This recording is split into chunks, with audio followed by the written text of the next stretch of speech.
é o motivo de todos nós estarmos aqui, conhecermos melhor a consagração.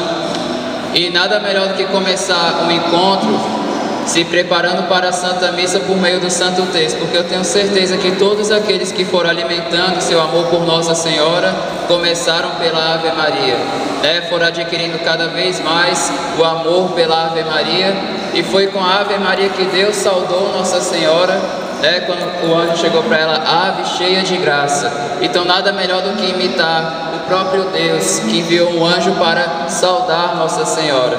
Então assim que nós vamos começar nosso encontro, nos preparando para a Santa Missa, meditando os mistérios dolorosos. Pelo sinal da Santa Cruz, livra-nos Deus, nosso Senhor, dos nossos inimigos. Em nome do Pai, do Filho, do Espírito Santo. Amém. Creio em Deus Pai, Todo-Poderoso, Criador do céu e da terra, e em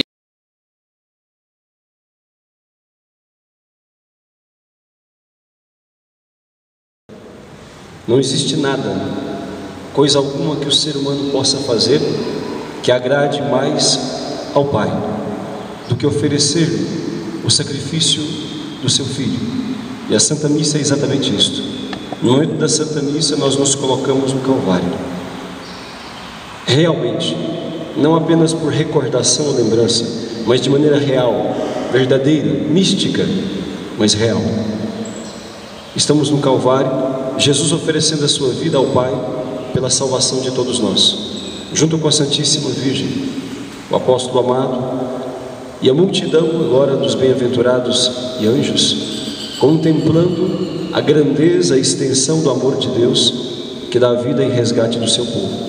Para reconciliar-nos com Deus, Cristo oferece-se no altar da cruz pela nossa salvação. A missa é a fonte de todas as graças.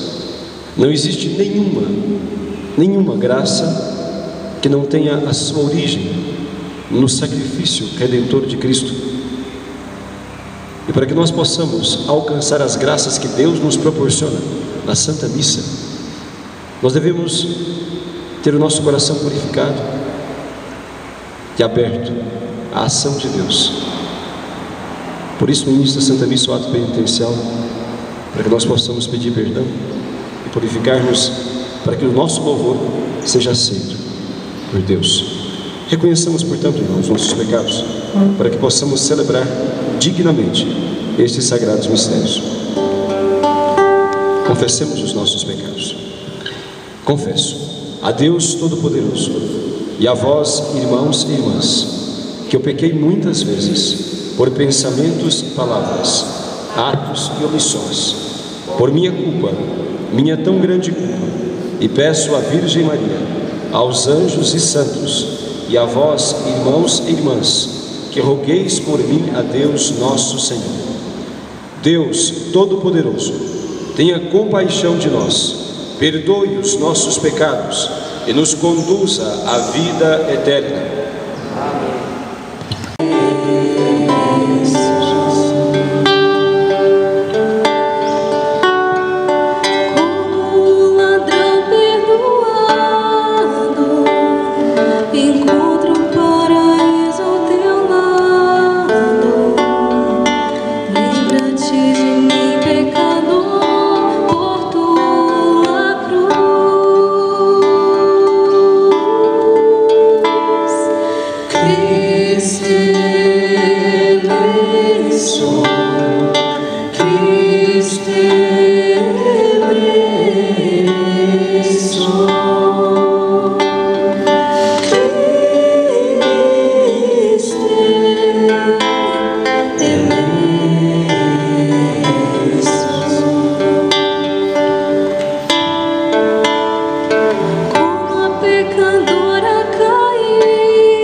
Derramo aos teus pés minha vida.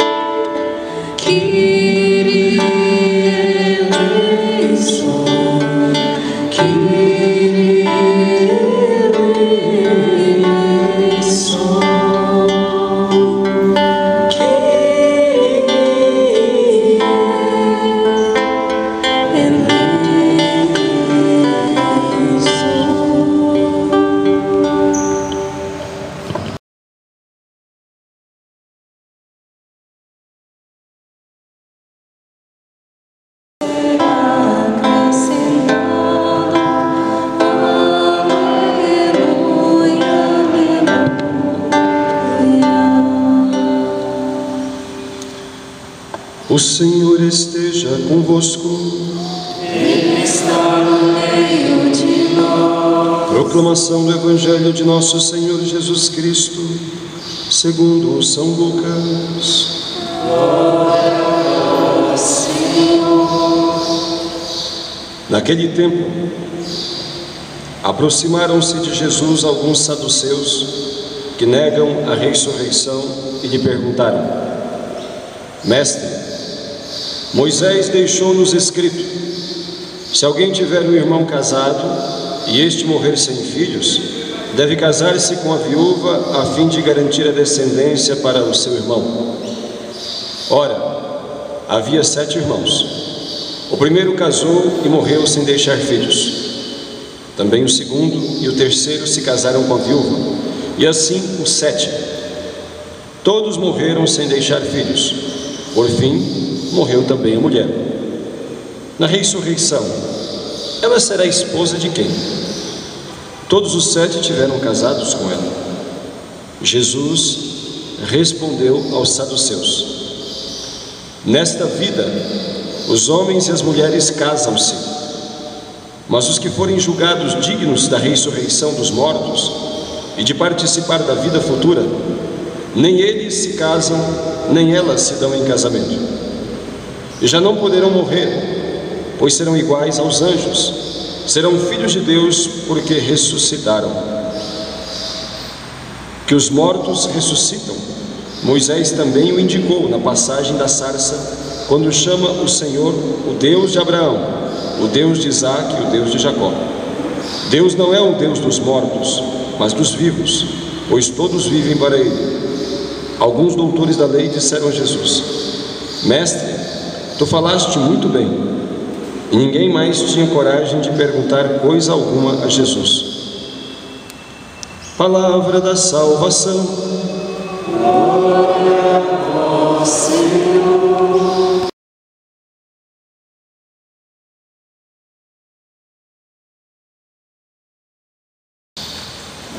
Hoje celebramos os mártires, uma memória facultativa. Santo André Dunglac e companheiros. Santo André Dunglac era vietnamita, os mártires do Vietnã, e muitos outros que foram mortos junto com eles por causa da fé. A leitura nos propõe uma reflexão do livro do Apocalipse, falando sobre o fim dos tempos, este embate final que vai acontecer. Parece-me que estamos muito próximos disso, não sei quanto tempo, Deus é quem sabe. Nós simplesmente devemos estar preparados para enfrentar os momentos, mas não cabe-nos a nós colocar datas. Isso não pertence ao ser humano, pertence a Deus. Mas por todos os sinais que Deus disse que precederia a sua vinda gloriosa, ou ao advento do anticristo, então isto é algo que está muito próximo de fato. Está tudo posto, tudo colocado. Quer dizer que a qualquer momento as coisas podem acontecer. E neste tempo virão 2 testemunhas. É interessante, o Apocalipse se chama de Elias e Enoque. Vocês devem saber pela leitura e a escuta da Sagrada Escritura que Elias e Enoque, esses dois personagens do Antigo Testamento, eles não morreram, eles foram arrebatados. O que foi feito deles, não sabemos. Há coisas que vamos saber só no dia do juízo, quando a gente tomar posse do reino dos céus, se nos tornarmos dignos disto. Então, Elias e Enoque foram arrebatados, um no redemoinho, o outro na carruagem de fogo, etc. E essas 2 testemunhas aparecerão. Elias e Enoque, aqueles mesmos 2 do Antigo Testamento, é uma maneira figurativa de dizer. São 2 pessoas diferentes, 2 pessoas especiais, que virão e denunciarão a situação do mundo. E eles combaterão, eles terão poderes especiais, terão dons especiais. Diz aqui, de ferir a terra, de lançar pragas, de fazer prodígios. Eles serão missionários, serão pregadores, que exortarão o mundo a respeito dos seus pecados, que advertirão a terra a respeito daquilo que não está de acordo com a lei de Deus.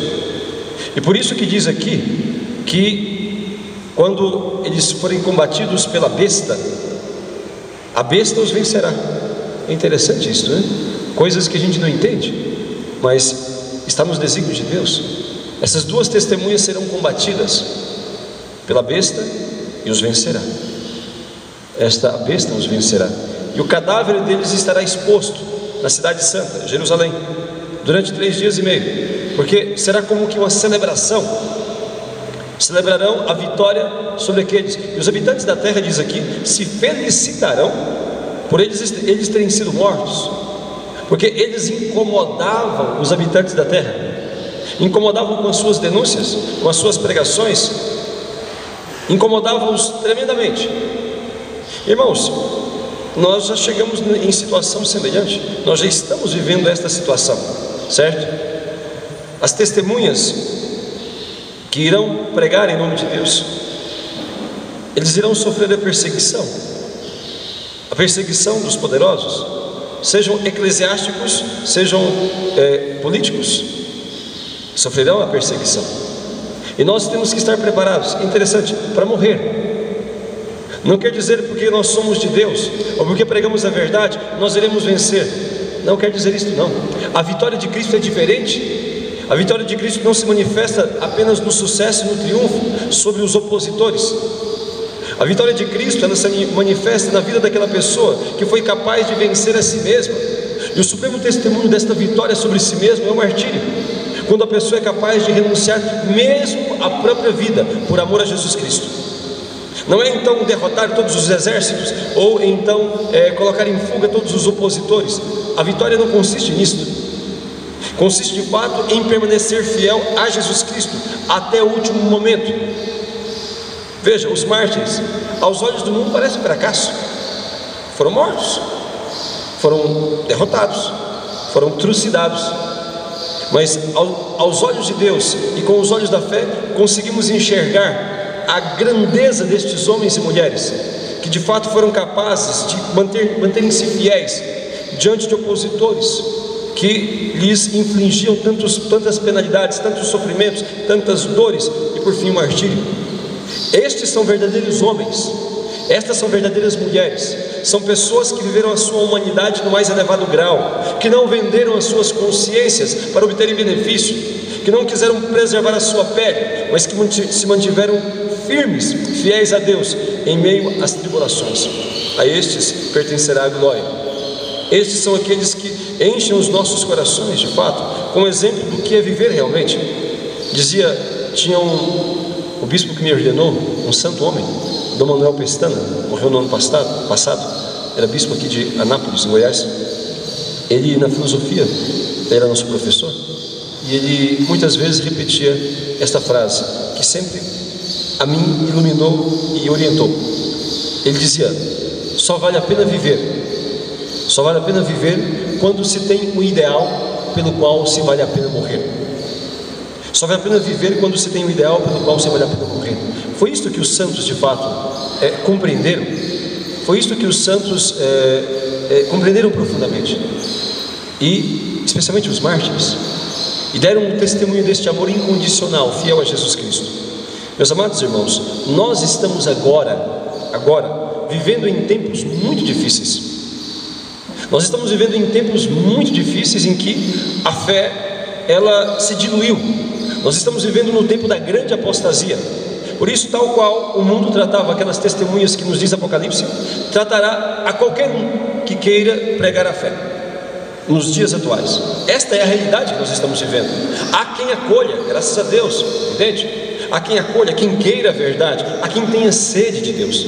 Mas há uma grande multidão, há uma grande porcentagem da população, especialmente quando se trata de líderes eclesiásticos, entendeu? Que não querem, e não apenas repudiam, eles lutam contra, porque o mundo não pensa mais como Deus, e muitos daqueles que estão dentro da igreja também não pensam mais como Deus, não pensam mais, não querem, não aceitam. simplesmente não aceitam. Então, aqueles que pregam a doutrina do jeito que ela é, sem falsificação, sem mutilação, sem adulteramento, que apresentam o Evangelho do jeito que ele é, e tal como a igreja o transmite, entendeu? Estes sofrem oposição do mundo e daqueles que estão dentro da igreja, mas que não aceitam a sua doutrina. Sofrem oposição. Por isso, aquelas testemunhas que foram vencidas pela besta, o mundo se felicitava. Então, porque eles incomodavam, diz aqui o Apocalipse, incomodavam as pessoas, os habitantes da terra. Meus amados irmãos, nós devemos parar um pouco e pensar. A maneira como nós vivemos reflete o Evangelho? Você incomoda, entre aspas, ou sem aspas, você incomoda aqueles que são mundanos? Quando eu falo incomoda, eu não estou dizendo que você tem que ficar comprando briga com as pessoas, não é isso, de maneira alguma. Não precisa, a coisa vem por si mesma. Só precisa que você seja autêntico, verdadeiro. Só precisa que você seja um cristão, entendeu? E ame a todos. Não se trata de odiar ninguém, amar a todos, mas fazer a vontade de Deus. Basta que você seja autêntico e virão as oposições do mundo, da família, da escola, do trabalho, da igreja, etc. Quando eu falo da igreja, não da igreja enquanto instituição, mas de pessoas que dentro dela estão, seja nos grupos que nós participamos, ou mesmo de autoridades, entendeu? Que não tem o pensar de Cristo. Então, se você quiser ser cristão autêntico, você tem que ter disposição para o sofrimento. Olha, se vocês não tiverem vocação para o martírio, vocês nunca serão católicos verdadeiros. Se vocês não tiverem disposição, entendeu, para o sacrifício, vocês nunca serão cristãos autênticos. Não é possível, entendeu? Porque de fato o nosso Senhor, Ele morreu na cruz em testemunho da verdade, pela salvação de todos nós, sabe? Hoje chega a ser vergonhoso aquilo que tem acontecido em nosso meio, especialmente no Brasil, entendeu? Embora não seja só aqui, mas nós temos cultivado um catolicismo xoxo, um catolicismo medíocre, entendeu? Superficial, um catolicismo que pretende fazer aliança com o mundo, um casamento que não é possível, entendeu? Porque Jesus mesmo nos disse: ninguém pode servir a dois senhores, ou ama um e despreza o outro, ou se dedica a um e odeia o outro. Ninguém pode servir a Deus e ao mundo. Entretanto, a gente assiste aí, assim, estupefato, esse esforço monumental de muitos que estão dentro da igreja para poderem conciliar o espírito do mundo e o espírito de Cristo. Isso não tem jeito. O que São Paulo diz? Não há acordo, não há ponto de convergência entre Cristo e Belial, não há acordo entre as trevas e a luz. Não tem jeito, entendeu? Não dá, não é possível. Ou nós somos de Deus ou somos contra Deus. Não há coluna do meio, não há meio termo, sabe? E nós estamos num tempo em que nós devemos fazer uma decisão, certo? Não há em cima do muro aí, porque não existe essa possibilidade na vida espiritual. Nós estamos com Cristo ou estamos contra Cristo, sabe? Não existe neutralidade na vida espiritual. Ou nós estamos com Jesus ou estamos contra Ele. Foi por isso que Jesus disse aos apóstolos esta frase, que repetiu muitas vezes, de maneiras diferentes, em várias ocasiões: quem não está comigo está contra mim, quem não recolhe comigo esparrama. Ninguém pode servir a dois senhores, e assim por diante. São Tiago repete na sua carta, no capítulo 4, versículo 4, ele aponta para nós e diz: adúlteros, não sabeis que a amizade com o mundo é inimizade com Deus? Todos aqueles que querem ser amigos do mundo tornam-se inimigos de Deus. E nós temos que escolher de que lado que queremos ficar, não é? Porque trata-se de uma guerra, sim. Às vezes a gente se esforça de colocar em outros termos, mas enfim, mas não é verdadeiro. Se você pega desde Gênesis até Apocalipse, nós estamos num embate espiritual, nós estamos num combate espiritual intenso, entendeu? Nós não estamos alheios a isto. Nós vivenciaremos isto sim ou não, conscientes ou inconscientemente. Nós estamos no meio desse combate, sabe? E Deus estabeleceu apenas dois partidos. Existe o partido da serpente com os seus seguidores e o partido da mulher. Porém, inimizade entre ti e a mulher, entre a tua descendência e a dela. Ela, a mulher, com a sua descendência, te esmagará a cabeça. Tu armarás cidadas contra o seu calcanhar. Isso foi em Gênesis. Pega Apocalipse, a mesma coisa. Quer dizer, do começo, simbolicamente falando, do início da Sagrada Escritura até o fim, este combate perpassa toda a história. Toda a história. E não há possibilidade, repito, de neutralidade. Ou combatemos de um lado ou de outro, entendeu? Lá em Apocalipse vai dizer também, né, no capítulo 12, a respeito do dragão e a mulher, do combate, da divergência Isto que em Gênesis foi profetizado, e São João faz questão, é curioso, é interessante, ele faz questão de identificar, de nos fazer recordar que aquele dragão, o grande dragão, entendeu? Era a serpente, é a serpente, também chamado diabo, Satanás, etc. O sedutor do mundo inteiro, diz lá, entendeu? Que faz guerra contra a mulher, e depois não conseguindo atingi-la, porque a mulher é imaculada, ela nunca teve parte com o diabo. Todos nós já tivemos parte com o demônio, porque nós fomos concebidos em pecado, e nascemos em pecado, e depois, claro, fomos consagrados a Deus. Não sei se vocês já perceberam, ou se já lhe descontaram, no ritual do batismo há exorcismo. Embora o ritual novo ficou muito, vamos dizer assim, obscurecida a clareza disso aí, né? No ritual antigo, 3 exorcismos muito explícitos no ritual do batismo, entendeu? Agora existe ainda o exorcismo, o ritual do batismo, né, pelo qual se suplica a purificação da pessoa, etc., né, a libertação da influência do mal, porque nós já nascemos sob a influência do mal, e cada vez que pecamos, especialmente o pecado mortal, entendeu? Nós nos colocamos ali, né, entre aspas, em comunhão com Satanás. É isto. Vai dizer o que é São João na sua carta? Capítulo 3, vai dizer, versículo 8: todo aquele que peca é do diabo. O que você está achando que você faz quando você comete um pecado mortal? Você rompeu a sua aliança com Deus e tornou-se cativo do demônio. É isso que acontece. Quem dorme em pecado mortal, dorme com o capeta todo dia, entendeu? Isso não é força de expressão, isso é realidade, é real, entendeu? Então é dessa forma. Então nós não temos possibilidade de neutralidade nessa guerra espiritual. Ou nós nos unimos ao Senhor e nos tornamos felizes, porque esta é a proposta. Deus quer a nossa felicidade porque Deus nos ama. Deus quer a nossa salvação porque Ele nos ama e quer nos fazer, como diz o catecismo, uma linguagem muito bela. Ele diz: Deus nos criou para nos fazer participantes de sua felicidade. Então, e agora, a condição para que nós possamos participar desta felicidade que Deus nos proporcionou e quer que nós a vivenciemos é a fidelidade, é a obediência a Deus. Entende? A obediência à sua palavra. Então, é tempos de o mundo conhecer melhor a vontade de Deus. Mas para que se conheça, como diz São Paulo, é preciso ter quem pregue, sabe? Daí a vossa vocação, independentemente do estado de vida, o religioso, sacerdote, casado, solteiro, vocês têm que se tornar luz no mundo de hoje. Nós temos que nos tornar apóstolos da verdade no mundo de hoje, entendeu?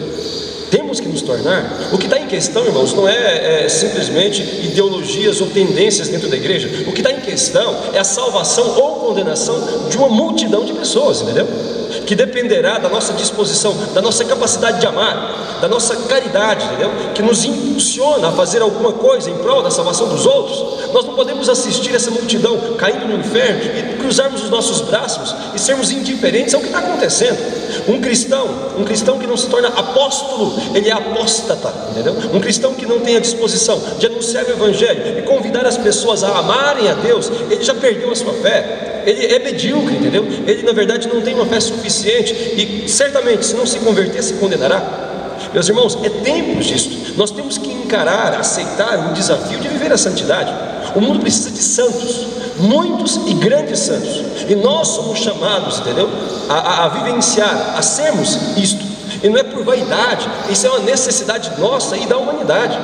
Nós precisamos amar a Deus, precisamos perseverar neste amor a Deus, precisamos crescer neste amor a Deus, precisamos, irmãos, ajudar outros a perceberem, o mundo a perceber que a felicidade que advém desta vida de comunhão com Deus, ela é infinitamente superior a qualquer coisa que o mundo ofereça, entendeu? Agora, o mundo só vai reconhecer isso se nós vivenciarmos verdadeiramente e tivermos a disposição de testemunhar, sabe? Busquemos, irmãos, realmente sermos testemunhas.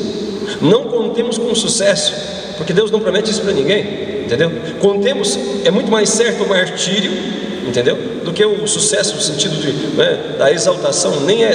Nunca deve ser a nossa meta, mas a glorificação de Deus, pela salvação de todos. Talvez nós vamos glorificar a Deus numa doença, num sacrifício, em uma humilhação, em perseguições, em calúnias e difamações, que tantas vezes nós estamos expostos a sofrer. Talvez sim, na pregação, enfim, na oração, na adoração, em todos os recursos e meios que Deus proporciona, para que méritos sejam alcançados para a salvação do povo que nos rodeia. Meus amados irmãos, é tempo, o mundo precisa conhecer a Cristo. por meio da nossa vida, entendeu? Portanto, busquemos a nossa conversão. Busquemos a nossa conversão. Não é apenas uma questão de estratégia. Também devemos fazer planejamento. Estou buscando fazer isso, né?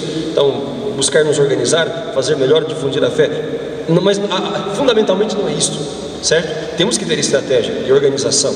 Isso faz parte também.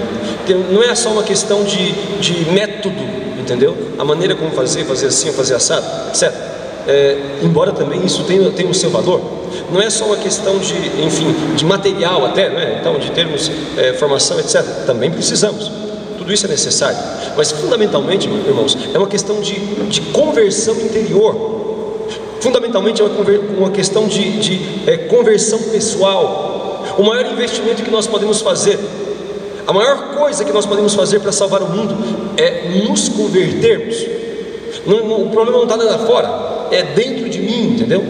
Dentro de mim. Porque quando eu me torno um instrumento apto nas mãos de Deus, quanto mais dócil, quanto mais lapidado eu for, Deus pode fazer em mim, através de mim, grandes coisas. Porque não sou eu, será a graça de Deus a realizá-la, entendeu? E esta busca dessa conversão pessoal é o que nós temos que fazer, entende? Porque às vezes nós olhamos para o mundo, vimos toda essa porcariada, toda essa perdição, essa podridão que nos circunda, e no qual muitas vezes nós mesmos mergulhamos, entendeu? E pensamos, né, como o mundo está ruim, etc. E pensamos quantas coisas que podemos fazer para ajudar a salvar as pessoas. E temos que pensar, tem que nos incomodar isso sim, claro. Mas fundamentalmente nós temos que buscar a nossa conversão para que nós nos tornemos instrumentos bons nas mãos de Deus.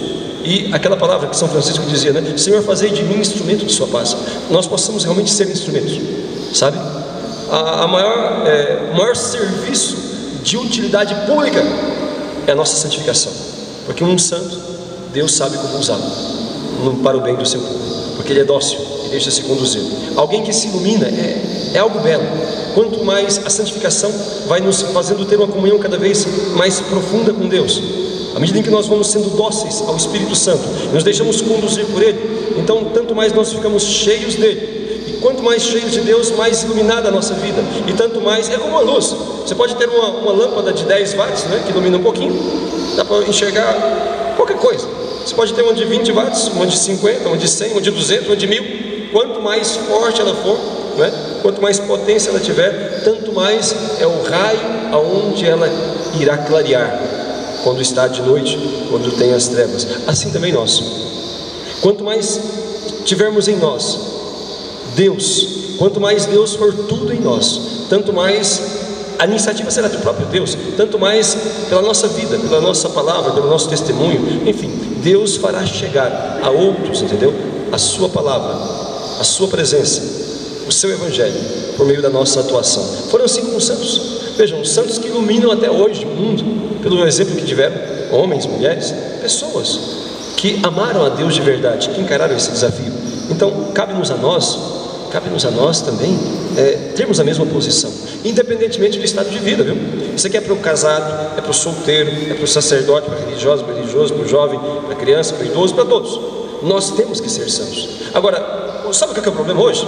A grande parte das pessoas que chegam a ter essa consciência, penso que é o caso assim da maior parte de vocês, pelo menos, né? Então, eu quero ser santo, eu quero fazer as coisas certas, eu quero fazer as coisas do jeito que Deus quer, eu quero fazer aquilo que mais agrada a Deus.